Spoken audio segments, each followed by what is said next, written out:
Պարոն Կոնջարյան, պատիվ ունեմը 3 արդեն իսկ հայտարարեց, որ իմպիչմենտի գործընթացին միանում է ընդառաջելով քաղաքացիների նման առաջարկին դիմումին։ Քաղաքացիական պայմանագիրը ինչ դիրքորոշում ունի եւ հնարավոր է օրինակ ձեր խմբակցությունից պակասող падգամավորները, քանակ որովհետեւ գիտենք, միանան։ Իհարկե ոչ։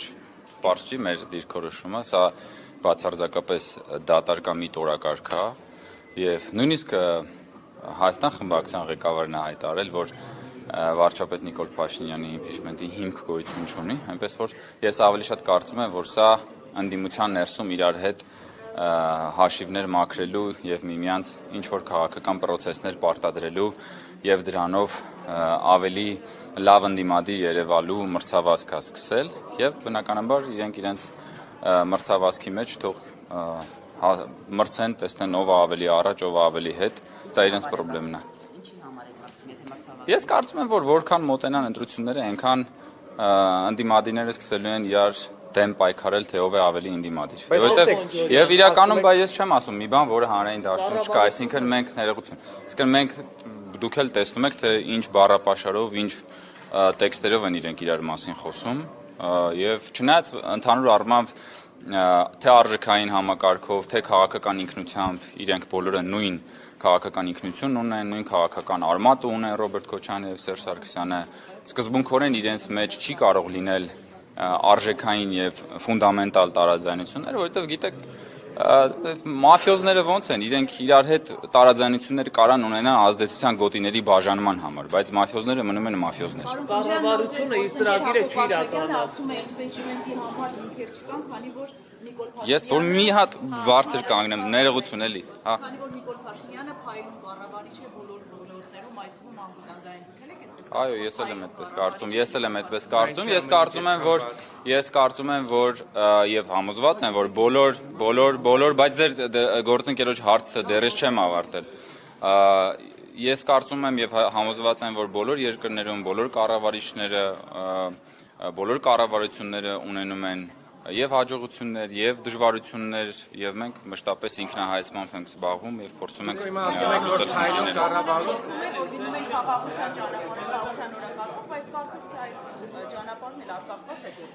Դե ճանապարհը ինչքանով է,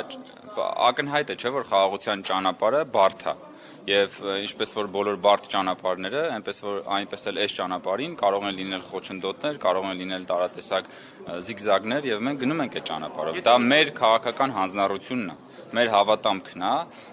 եւ դա մենք մեր ժողովրդին խոստացել ենք եւ գնալու ենք այդ ճանապարհով։ Եվ որևէ մեկը չի ասել, որ այդ ճանապարհը լինելու է հարթ։ Գիտեք, շատ ժամանակ մարդիկ խաղաղություն բառը, որը ինքը իրենով պոզիտիվ է,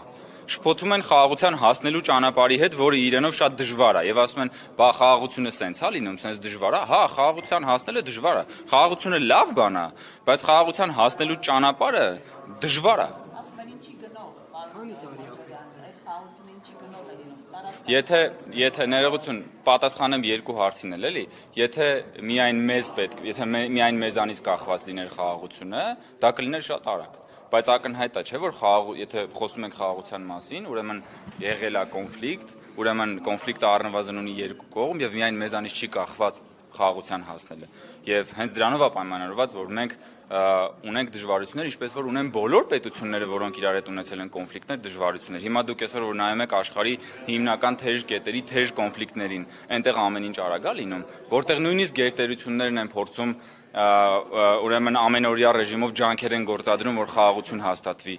Միջուկային պետություններն են փորձում, որ խոստանում են, որ պետքա խաղաղությունը լինի արագ, բայց ստացվում է արագ, չի ստացվում։ Մենք էլ բնականաբար այդ համակարգի մի մասն ենք, բայց մենք հետ չենք կանգնում մեր հանձնառությունից, եւ ինչ վերաբերում է գնին, որ ասեցիք, կարևոր հարց եք տալիս, մենք մեր կարմիր գծերը մշտապես հայտարարել ենք։ Մենք ասել ենք, որ Հայաստանի Հանրապետության ինքնիշխանությունը, տարածքային ամբողջականությունը, սուվերենությունը մեզ համար ֆունդամենտալ արժեք է եւ դրանից որևէ հետքայլ ու կոմպրոմիս չի լինելու։ Մնացած դե մենք դրա մասին խոսել ենք, որ այո, մենք հայտարարել ենք, որ Հայաստանի Հանրապետության ավելի քան 200 քառակուսի կիլոմետր տարածք օկուպացված է, բայց մենք մեր առջև այդ տարածքները վերադարձնելու ռազմական խնդիր չենք դնում, որովհետև կարծում ենք, որ սահմանազատման ճանապարհով հնարավոր է այդ հարցը լուծել։ Եթե Նիկոլ Փաշինյանը փայլուն կառավարում է, ինչու է ամեն ինչ այսքան վատ։ Սակայն չի վերջնական մուտքագրում, որովհետև տեխնացու չունեն, ասում են, օրինակ Ագնես Խաչատրյանն ասում է, Ռոբերտ Քոչարյանից պատգամավորները ԿՊԱ-կան վախենում են, դրա համար չեն առաջադրում, թե չկառաջադրենք, վախենում եք Քոչարյանից։ Դե եթե Ռոբերտ Քոչարյանից մենք վախենում էինք, 2021 թվականին Ռոբերտ Քոչարյանը պատգամավորական մանդատ ստացավ, թող գար մի հատ մեզ վախեցներ, բախի չեկավ։ Կարող է Ռոբերտ Քոչարյանը ինքը վախեցավ, որ չեկավ մեր դեմ դիմաց չկանգնեց։ Մենք շատ սիրով կուզենայինք, մենք շատ BTS-ը եմ ասում, ինչ պետք է իրան անեինք։ Ինչ պետք է անենք, պետք է խոսայինք, պետք է բանավիճեինք, ուրիշ ինչ-որ բան պետք է անենք։ Բաթո գար։ Պայմաններ է, չէ՞, պարոն Կոնջորյան, լինի ձեր դիմացը Սերժ Սարգսյանը, Ռոբերտ Քոչարյանը իրար դիմով, որ տենց փոխադարձ։ Ինձ համար նպաստավոր, ինձ համար, եթե ինչ որ մեկին է կարա թվա, որ նպաստավոր պայմաններ է, որ դուք եք օրինակ Նարեկ ջան հարց տվողը։ Ես չեմ կարծում, որ այդ տեսանկյունից պետք է նայել, եթե կա խորհրդարան, եթե կա խորհրդարան, եթե կան խորհրդարանական ուժեր, որոնց որ քաղաքացիները ընտրել են, մենք պիտի հաշվի նստենք այդ ուժերի դասավորության հետ եւ պիտի իրենց հետ փորձենք աշխատել, ինչը ենթադրում է նաեւ քաղաքական բանավեճ։ Իսկ եթե այդքան տենց Ագնես Խաչատրյանը եւ մյուսները խրոխտ ասում են, որ թե մենք վախենում ենք, շատ լավ, բայց Ռոբերտ Քոչարյանը մանդատը վերցներ, գար հələ մի հատ տենային ով ա ումից վախենում։ Կարող է ինքը վախեցավ դրա համար մանդատը չվերցրեց։ Բայց քաղաքական թիմի առաջնորդներ գնացել էր իր դեմքով երկրորդ տեղն էին զբաղեցրել։ Բաթո վերցներ այդ բանը։ Չնայած հենա, ոնց որ պուն ասելա, որ իրանց պատրաստ են առաջադրեն, չէ՞։ Պուն։ Չի ասել պուն ոչ։ Պուն, չգիտեք ինչ է, հապավում է։ Պարոն Կոնջարյան, դուք ասացիք, որ կիսում եք տեսակետը, որ Նիկոլ Փաշինյանը փայլուն է ղեկավարում, բայց այս 7 տարիների ընթացքում հանրության մոտ ակնհայտ է, որ 2018-ի այդ իրավիճակի 180 աստիճանով փոխվել է գոնե մեծամասնության մոտ, սա ենթադրում է, որ ձեր իշխանությունը տապալել է, եւ եթե փայլուն է ղեկավարում, ինչու է ամեն ինչ այդքան վատ։ Տես, փայլակ, արի առաջնորդվենք տրամաբանությամբ։ Դու ասում ես, որ 7 տարվա ընթացքում տապալվել է, չէ, 180 աստիճան փոխվել է։ 180 աստիճանը նշանակում է, որ ծայրահեղ բևեռային հակառակ տրամաբանությունն է։ Բայց եթե 7 տարվա մեջ 180 աստիճան փոխվել է։ Ոնց եղավ, որ 2021 թվականին քաղաքացիները մեզ տվեցին միանձնյա մեծամասնություն։ Չէ, բայց չէ, դու տես փայլակ, դու ասում ես մի րոպե։ Դու ասում ես 7 տարվա ընթացքում 180 աստիճան, այդ բայց 2021-ին մարդիկ էլի մեզ տվել են միանձնյա բան։ Միանձնյա այդ ում հաշվարկով Գելափի 2021 թվին ասում է Ռոբերտ Քոչարյանը գա բան դառնալու է բան առաջի տեղ զբաղեցնելու։ Հա? Մենք ներողություն, մենք 2021 թվականից առաջել ենք, որոշ թիմերում պարտվել եւ 2021 թվականին գնացել հաղթել ենք, իսկ ով ասեց, որ մենք պիտի ունենանք այնպիսի երկիր, որտեղ որ իշխող մեծամասնությունը պարտադիր բոլոր տեղերում աբսոլյուտ իշխանություն պետք է ունենա։ Դուք տենց բան եք ուզում, դուք տենց երկիր եք ուզում, չէ, մենք իհարկե որպես քաղաքական ուժ մասնակցում ենք թիմերին, փորձում ենք հաղթանակել, բայց նաև ժողովրդավարությունը ենթադրում է, որ ինչ որ մի տեղում դիմում կհաղթես, ինչ որ մի տեղում կպարտվես, ինչը չի նշանակում, որ դա պետքա ուղղակիորեն պրոյեկտել համապետական ընտրությունների վրա։ Ես ուզում եմ ձեզ հիշեցնել, որ 2021 թվականի բազմաթիվ թիմերում քաղաքապետերը ոչ միայն ընդդիմադիր էին, այդ քաղաքապետերը այն ժամանակվա փրկության շարժման առաջամարտիկներն էին, դուրս էին եկել իշխանության դեմ եւ 2021 թվականին այդ թիմ որոշ քաղաքներում ենք 60%-ից ավել ձայն ենք հավաքել։ Ես խնդրում եմ մեկը մյուսի հետ այդ ձև չկապել, բայց բնականաբար մենք հետևություններ անում ենք, սխալները փորձում ենք ուղղել եւ առաջ ենք։ Պարոն Կոնջարյան, 2010 իր ինքը հարց չի տվել։ նիստում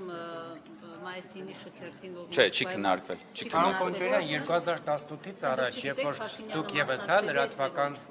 Չէ, չի քննարկվել այդ հարցը։ Եթե վարչապետը որոշում է կայացրել, որ պիտի գնա, ուրեմն պետք է գնա։ Համեցեք։ 2018-ից առաջ Ես Ժորժ ջան, ես չեմ մեկնաբանում այլ երկրների ղեկավարների հայտարարությունները։ Կարամ հարցը տամ ժողովուրդ։ 2018-ից առաջ, երբ որ դուք եւս լրատվական գործունեություն եք ծավալում, բավականին լավ էր ստացվում ձեր մոտ վերլուծական հաղորդումներ անելը։ Օրինակ, ինչպես կհարադառնայիք, եթե օրինակ Տարոն Մարգարյանը լիներ քաղաքապետ եւ նրա վարչական շրջանի ղեկավարը ուղիղ եթերում մարցեց էր, ինչպիսի հաղորդում կնկարեր Հայկ Կոնջարյանը։ Ես կդատապարտեի բռնությունը եւ հիմա էլ եմ դատապարտում բռնությունը, դատապարտում եմ ֆիզիկական բռնությունը, դատապարտում եմ վերբալ բռնությունը, դատապարտում եմ հոգեբանական բռնությունը, ես դատապարտում եմ բոլոր տեսակ բռնությունները։ Դատապարտել եմ այն ժամանակ, դատապարտում եմ հիմա եւ դատապարտելու եմ նաեւ ապագայում։ Եվ ես կարծում եմ ու համոզմունք ունեմ, որ ընդհանրապես բռնությունը մեր քաղաքական մշակույթում պետքա տեղ չունենա։ Մնացածը ես կարծում եմ քաղաքական պատասխանատվության մասը, ես կարծում եմ, որ ամեն դեպքում, քանի որ նոր-նորքի թաղապետը այլ քաղաքական ուժի ներկայացուցիչ է, ես կարծում եմ, որ դա իրենց քաղաքական պատասխանատվության տիրույթում է, իրենց քաղաքական պատասխանատվության տիրույթում է եւ քաղաքապետարանի քաղաքական պատասխանատվության տիրույթում է։ Ես արդեն պատասխանեցի, ես դատապարտեցի բռնությունը, եթե առաջնորդվեինք ձեր տրամաբանությամբ, ես նաեւ պիտի չդատապարտեի, բայց կապ չունի։ Ես դատապարտում եմ բռնությունը։ Ռուսաստանը կապ ուներ այդ իրադարձությունների հետ։ Ես ճիշտ ասած չեմ կարող մեկնաբանել այդ կոնտեքստում։ Իսկ հետևանքները ներողություն, որտեղ միայն բանավոր դատապարտելով եւ այլ գործընթացներ չունի դա ինչ կանոն է, ճիշտ այդ դեպքում բոլորը։ Նարեկ ջան, ես հասկացա, ես կարող եմ, երբ որ խոսքը վերաբերվում է հետևանքների մասին եք հարցնում։ Խնդրեմ, ասեք։ Խնդրեմ, ասեք։ Այդ եք հարցնում։ Տեսեք, ես կարող եմ այդ համատեքստում պատասխանել հարցերի, որոնք որ վերաբերվում են մեր քաղաքական թիմին, որոնք վերաբերում են մեր խմբակցությանը, բայց ես, ճիշտ է, կոալիցիա է, բայց կոալիցիայի յուրաքանչյուր քաղաքական ուժ, յուրաքանչյուր կուսակցություն, որը իր քվոտայով նշանակում է պաշտոնյայի, ինքը պիտի քաղաքական պատասխանատվությունը իր տիրույթում է։ Ես խնդրում եմ դուք այդ հարցերը իրենց տվեք։ Եվ նաև քաղաքապետանի տիրույթում է ու քաղաքապետի։ Որ առաջ ձեր լուսանկարը տարածվեց սոցիալանից, դուք դժվերով եք, ուղղակի ուզում եմ հասկանալ դա ինչ-որ ենթամշակույթին հարելու նշան է, թե ձեր իմիջի մի մաս։ Ծիծաղելի հարց եք տալիս, ես այդ հարցին նույնիսկ կարիք չեմ համարում պատասխանել։